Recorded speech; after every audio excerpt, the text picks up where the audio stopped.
കേരളത്തിന്റെ കാത്തിരിപ്പിന് വിരാമമിട്ടുകൊണ്ട് മുഖ്യമന്ത്രിയെ പ്രഖ്യാപിക്കാനായിട്ട് ഇനി അല്പസമയങ്ങൾ മാത്രമാണ് ബാക്കിയുള്ളത്. ഏതാനും 11 മണിക്കകം തന്നെ മുഖ്യമന്ത്രിയെ പ്രഖ്യാപിക്കും എന്നുള്ളൊരു തീരുമാനത്തിലേക്കാണ് ഇപ്പോൾ കോൺഗ്രസ് ഹൈക്കമാൻഡ് എത്തിയിരിക്കുന്നത്. ഈ പറയുന്നത് പോലെ MLA-മാരുടെ ഒരു മീറ്റിംഗ് ഇപ്പൊ ട്രിവാൻഡ്രത്ത് വെച്ചിട്ട് കണ്ടക്ട് ചെയ്തിട്ടുണ്ട്. ആ ഒരു മീറ്റിംഗിൽ പങ്കെടുക്കാനായിട്ട് VD സതീശനും രമേശ് ചെന്നിത്തലയും എല്ലാവരും അടങ്ങുന്ന MLA-മാര് ഇപ്പോൾ ട്രിവാൻഡ്രത്തേക്ക് പോയിട്ടുണ്ട്. ഓൾമോസ്റ്റ് കുറെ MLA-മാര് ഓൾറെഡി ഒരു മീറ്റിംഗിന്റെ സ്ഥലത്ത് എത്തിച്ചേർന്നിട്ടുണ്ട്. അപ്പൊ എന്തൊക്കെയാണെങ്കിലും VD സതീശൻ ആലുവ ദേശത്തെ തന്റെ വീട്ടിൽ നിന്ന് പുറപ്പെട്ട സമയത്ത് തന്നെ ഒത്തിരിയധികം ജനങ്ങൾ ആ ഒരു വീടിന് മുന്നിൽ VD സതീശനെ കാണാനായിട്ട് കാത്തു നിൽക്കുന്നുണ്ടായിരുന്നു. അവരെല്ലാവരും ഒറ്റ ഭാഷയിൽ പറയുന്ന ഒരു കാര്യമാണ്, ഇപ്പൊ ഇവിടെ നിന്ന് സ്വകാര്യ വാഹനത്തിൽ പോകുന്ന താങ്കൾ ഇങ്ങോട്ട് എത്തുന്ന സമയത്ത് സ്റ്റേറ്റ് നമ്പർ 1 മുഖ്യമന്ത്രിയുടെ വാഹനത്തിൽ എത്തുമെന്ന് ഞങ്ങൾ പ്രതീക്ഷിക്കുന്നു. അങ്ങ് തന്നെയാണ് മുഖ്യമന്ത്രി എന്നുള്ള രീതിയിൽ ഞങ്ങൾ പ്രതീക്ഷിക്കുന്നു. ജനവികാരം അത് തന്നെയാണ്, ജനങ്ങൾ ഒരിക്കലും അങ്ങയെ വിട്ടുകളയില്ല എന്നുള്ള രീതിയിലൊക്കെ പറഞ്ഞുകൊണ്ടാണ് VD സതീശനെ യാത്രയാക്കിയത്. എന്തൊക്കെയാണെങ്കിലും പോലീസ് അകമ്പടിയോട് കൂടിയിട്ടാണ് VD സതീശൻ ഈ പറയുന്ന മീറ്റിംഗ് സ്ഥലത്തേക്ക് പോയിട്ടുള്ളത്. ട്രിവാൻഡ്രത്തേക്ക് സ്വകാര്യ വാഹനത്തിലാണ് VD സതീശൻ പോയിട്ടുള്ളത്, MLA വാഹനത്തിലല്ല. അപ്പോൾ എന്തൊക്കെയാണെങ്കിലും VD സതീശൻ ആ ഒരു മീറ്റിംഗിന് ശേഷം ഈ പറയുന്ന VD സതീശന്റെ വീട്ടിലേക്ക് എത്തുന്ന സമയത്ത് കേരള സ്റ്റേറ്റ് നമ്പർ 1 ചീഫ് മിനിസ്റ്ററിന്റെ കാറിൽ എത്തിച്ചേരുമെന്നുള്ള പ്രതീക്ഷയിലാണ് കേരളത്തിലെ എല്ലാവരും ഇപ്പൊ കാത്തിരിക്കുന്നത്.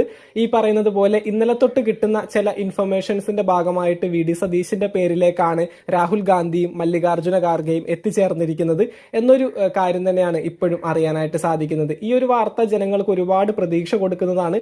ഏകദേശം VD സതീശൻ ഉറപ്പായി കഴിഞ്ഞു മുഖ്യമന്ത്രിയായിട്ട് എന്നുള്ള വാർത്തയും ഇപ്പൊ കേൾക്കാനായിട്ട് സാധിക്കുന്നുണ്ട്. അധികം വൈകാതെ തന്നെ മുഖ്യമന്ത്രിയെ പ്രഖ്യാപിക്കുമ്പോൾ വാർത്താ മാധ്യമങ്ങളിലൂടെ നമുക്കിത് പൂർണ്ണമായിട്ട് മനസ്സിലാക്കാനായിട്ട് സാധിക്കും. എന്തൊക്കെയാണെങ്കിലും MLA-മാരുടെ മീറ്റിംഗ് കണ്ടക്ട് ചെയ്യുന്ന സമയത്ത് KC വേണുഗോപാലിന് വേണ്ടിയുള്ള ഒത്തിരി കാര്യങ്ങൾ സംഭവിക്കാനായിട്ടുള്ള സാധ്യതയുണ്ട്. കാരണം ഏകദേശം 63 കോൺഗ്രസ് MLA-മാരിൽ 40ഓളം വരുന്ന MLA-മാരുടെ സപ്പോർട്ടും ഈ പറയുന്ന KC വേണുഗോപാലിന് അനുകൂലമായിട്ടാണ് നിൽക്കുന്നത്. അതുപോലെ തന്നെ ഈ പറയുന്ന മുസ്ലിം ലീഗിലെ നേതാക്കന്മാർ 23 പേരും നമ്മുടെ VD സതീശന് സപ്പോർട്ട് ആയിട്ട് തന്നെയാണ് ഇപ്പൊ നിൽക്കുന്നത്.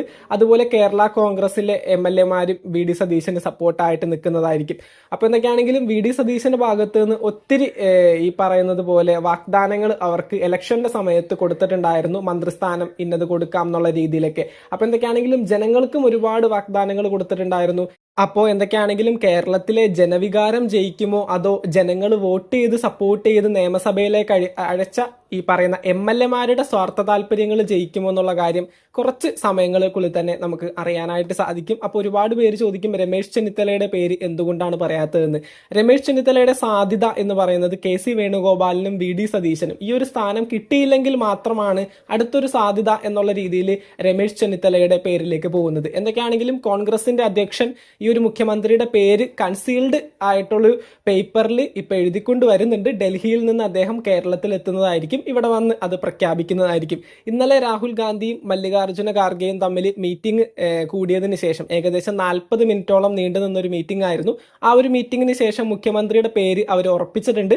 ആ ഒരു പേര് ഒരു പേപ്പറിലാക്കി സീല് ചെയ്ത ഒരു കിറ്റിനകത്താക്കിയിട്ട് കോൺഗ്രസ് അധ്യക്ഷൻ ഈ ഒരു കേരളത്തിലേക്ക് കൊണ്ടുവന്ന് ഇവിടെ വന്നത് ഒരു 11 മണിയാകുമ്പോഴേക്കും പ്രഖ്യാപിക്കുന്നതായിരിക്കും. അപ്പൊ നമുക്ക് മനസ്സിലാക്കാൻ സാധിക്കും ആരായിരിക്കും മുഖ്യമന്ത്രി എന്ന്. അപ്പൊ എന്തൊക്കെയാണെങ്കിലും ജനവികാരം ജയിക്കട്ടെ. ജനങ്ങൾ ഒത്തിരി VD സതീശനെ മുഖ്യമന്ത്രി സ്ഥാനത്ത് കാണാനായിട്ട് കഷ്ടപ്പെട്ടു. അതുപോലെ ഒരുപാട് സമരങ്ങൾ, അത്തരത്തിൽ ഒരുപാട് വീഡിയോസ് ചെയ്തു. ഈ പറയുന്ന ഹൈക്കമാൻഡിലെ ഓരോ നേതാക്കന്മാർക്കും ഇമെയിൽ അയക്കുന്നു. അത്തരത്തിൽ ഒരുപാട് കാര്യങ്ങളൊക്കെ ജനങ്ങൾ ഒത്തിരി കഷ്ടപ്പെട്ട് ഈ ഒരു VD സതീശനെ ആ ഒരു മുഖ്യമന്ത്രി സ്ഥാനത്തേക്ക് കൊണ്ടുവരാനായിട്ട് ഒത്തിരി കഷ്ടപ്പെട്ടിട്ടുണ്ട്. അതുപോലെ തന്നെ ഈ പറയുന്ന വാർത്താ മാധ്യമങ്ങളുടെ സോഷ്യൽ മീഡിയ പോളുകളിലൊക്കെ ഏകദേശം 1 കോടി പേരൊക്കെ ഏകദേശം 10 ലക്ഷം പേരൊക്കെ പോള് ചെയ്യുന്ന പോളുകളൊക്കെ നമുക്ക് എടുത്തു നോക്കിക്കഴിഞ്ഞാൽ മനസ്സിലാവും 85% VD സതീശനെ സപ്പോർട്ട് ചെയ്യുന്ന ജനങ്ങളാണ്. അപ്പൊ ഏകദേശം ഒരു 10 ലക്ഷം ജനങ്ങൾ എടുത്തിട്ടുണ്ടെങ്കിൽ അതിനകത്തൊരു 9 ലക്ഷത്തോളം വരുന്ന ജനങ്ങളും VD സതീശൻ മുഖ്യമന്ത്രി ആവണം എന്ന് ആഗ്രഹിക്കുന്നവരാണ്. അപ്പൊ കേരളത്തിലെ ഭൂരിഭാഗം ജനങ്ങളുടെ ആ ഒരു ജനവികാരത്തെ മാനിച്ചുകൊണ്ട് VD സതീശനെ തന്നെ മുഖ്യമന്ത്രിയായിട്ട് പ്രഖ്യാപിക്കുമെന്ന് ആത്മാർത്ഥമായിട്ട് വിശ്വസിക്കുന്നു. ജനങ്ങളുടെ വികാരം ജയിക്കട്ടെ, ജനങ്ങൾ ജയിക്കട്ടെ. മറ്റൊരു വീഡിയോയുമായിട്ട് നമുക്ക് വീണ്ടും കാണാം. നിങ്ങളുടെ അഭിപ്രായങ്ങൾ താഴെ കമന്റ് ബോക്സിൽ രേഖപ്പെടുത്തുക. താങ്ക്